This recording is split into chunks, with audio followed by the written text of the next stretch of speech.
жұмбақ болып тұрмаған ішіңдегі. Жанарыңа неліктен түсуде мұң.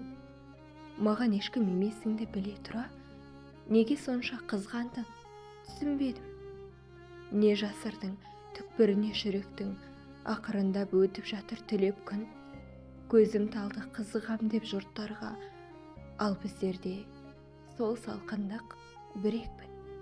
Ойлануға сәт тудырды түнегім, әлде пайда болды мекен біреуің? Уақыт таппай іздемедім дейсің ғой, шын қаласаң табар едің біреп. Бізге бақыт келетіндей кеш кеме, бағытынан адасқандай кезде де, көңіл қалып кеткен суып сезімде, екеумізді жалғамайды ештеңе. Бітіп қалған, әне-міне бастала, ғұмырының болғаны ғой азғана. Керек емес мүлде мұндай махаббат, маған сөйлеп, көз қысқаның басқаға.